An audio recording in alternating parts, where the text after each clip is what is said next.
Henri Sterdignac, bonjour. Bonjour. Vous êtes le président des économistes atterrés. On avait eu l'occasion de se parler l'année dernière, alors avant, on va dire, la grande crise du deuxième semestre 2011. En ce début d'année, si je regarde les investisseurs, les marchés ont l'air d'être un peu plus optimistes. Sur l'économie, vous avez, donc avec un collectif, sorti un nouvel ouvrage qui s'appelle Changer l'économie aux éditions Les Liens qui libèrent, avec des propositions pour 2012.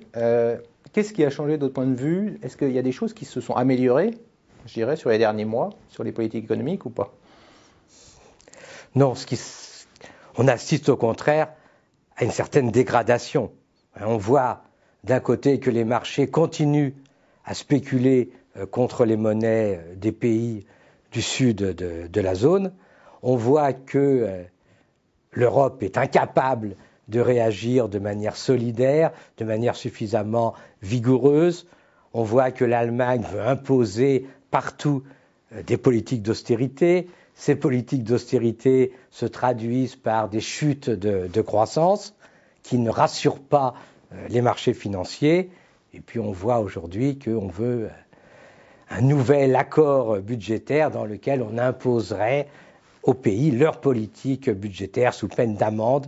Et donc la situation s'aggrave tant sur le plan économique que sur le plan social, que sur le plan financier. Alors on a vu quand même la Banque Centrale Européenne qui, sans le dire, fait ce qu'a fait la Réserve fédérale américaine depuis des années maintenant, le quantitative easing, en prêtant de l'argent aux banques pour qu'elles retrouvent sur les 3 prochaines années quelque part de la liquidité et surtout qu'elles sortent de l'ornière dans laquelle elles sont. Certes, la Banque Centrale Européenne a évité le pire, mais on voit très bien qu'il faut remettre en cause le système.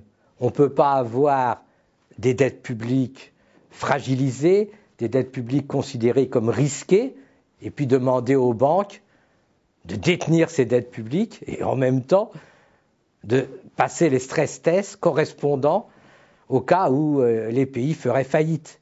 De toute évidence, il faut changer le fonctionnement de l'Europe, il faut que les dettes publiques redeviennent sans risque et il faut qu'elles soient acceptées à des taux raisonnables, c'est-à-dire aujourd'hui à des taux de l'ordre de 2%, sinon la zone euro ne peut pas survivre.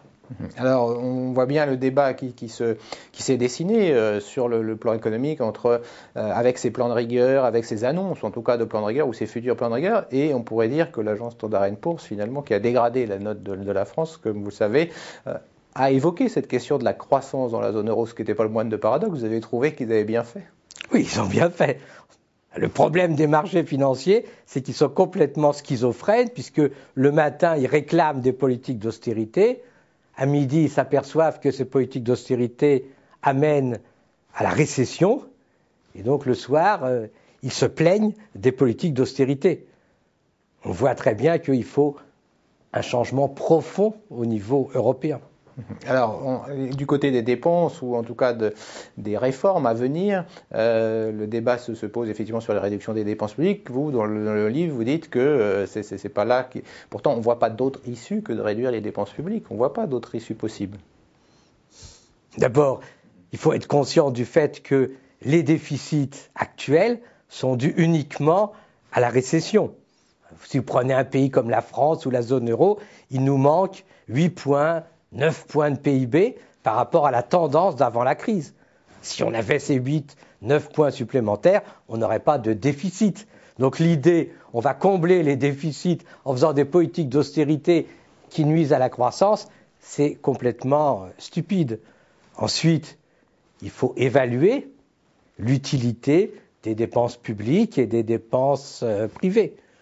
Et nous disons des dépenses comme la santé, l'éducation, la recherche, ce sont des dépenses prioritaires et en aucun cas il faut les réduire. Il vaut mieux avoir plus d'enseignants que plus de visiteurs médicaux, que plus de banquiers, que plus de publicitaires. Donc changer l'économie, c'est jeter également un regard objectif sur l'utilité des différentes dépenses. Alors en même temps, si on met son regard dans son rétroviseur, on va dire, on a finalement eu une période où on a eu de la croissance, la France a eu de la croissance, mais finalement on a toujours du mal à avoir une croissance suffisante, créatrice d'emplois. On a toujours cette problématique-là, finalement, qu'on n'arrive pas à avoir assez de croissance. Alors certains disent que c'est à cause de ces dépenses, de cet état trop important en France, d'autres trouvent d'autres idées. Vous dites quoi par rapport à ça? On a plusieurs problèmes.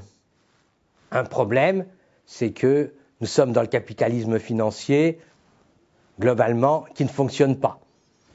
On voit que l'accumulation de masse de capitaux, ça crée une instabilité permanente. On voit que augmenter la part des profits au détriment de celle des salaires, ça nuit à la consommation. Et donc, il faut changer, réformer le capitalisme financier.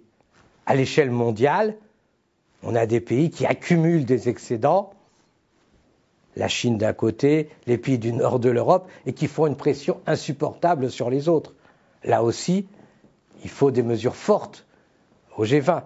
Et puis ensuite, il faut réfléchir à notre modèle de croissance, plus écologique, réduction de la durée du travail, sans doute des mesures de protectionnisme à l'échelle de l'Europe.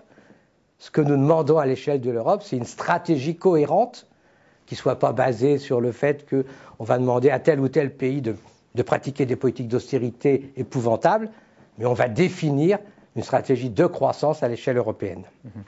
En même temps, on voit bien les questions sur la fiscalité, on sent que c'est au cœur. Alors on parle d'harmonisation de fiscalité en Europe, mais on voit bien que ça commence à se dessiner de voir effectivement en France, de redéfinir un peu toute notre fiscalité qui s'est, on va dire, les strates qui se sont accumulées avec les niches fiscales au cours des dernières années.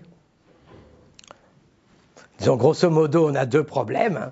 Un problème de l'harmonisation fiscale en Europe. On a eu une concurrence fiscale entre les États qui est extrêmement ruineuse. Il faut aujourd'hui que les États se persuadent qu'il vaut mieux augmenter les impôts sur les riches, sur les patrimoines, sur le secteur financier, plutôt que réduire les prestations sociales sur les pauvres ou sur les classes moyennes. Et puis on a un problème spécifique en France, où vous savez qu'on a un système fiscal beaucoup trop compliqué, incompréhensible, et naturellement, il faut une réforme simplificatrice et en même temps une réforme vers plus de progressivité et plus de justice. Certains investisseurs disent finalement il suffirait de peu de choses, il suffirait qu'on retrouve de la confiance, mais on sent bien que les agents économiques que nous sommes tous, pour retrouver de la confiance, il faudrait peut-être qu'on ait un État exemplaire quelque part, pour que ça nous inciterait peut-être à être plus confiants et plus optimistes et peut-être dépenser plus. C'est effectivement le paradoxe auquel nous sommes confrontés actuellement. La France a beaucoup d'atouts. La France n'a pas besoin de réduire fortement ses dépenses publiques, de réduire son éducation. Elle n'a pas besoin non plus d'augmenter fortement la fiscalité. On a simplement besoin que les Français consomment plus et que les entreprises investissent plus. On a un déficit de demande et c'est là notre problème. Il est criminel de faire peur aux gens en leur disant « vous n'aurez pas de retraite » parce que ça les oblige à épargner aujourd'hui. Et épargner aujourd'hui, c'est réduire la production d'aujourd'hui. Donc il faut donner confiance aux Français, dire on a un modèle social qui marche, on va le défendre, le développer, consommer et investissez.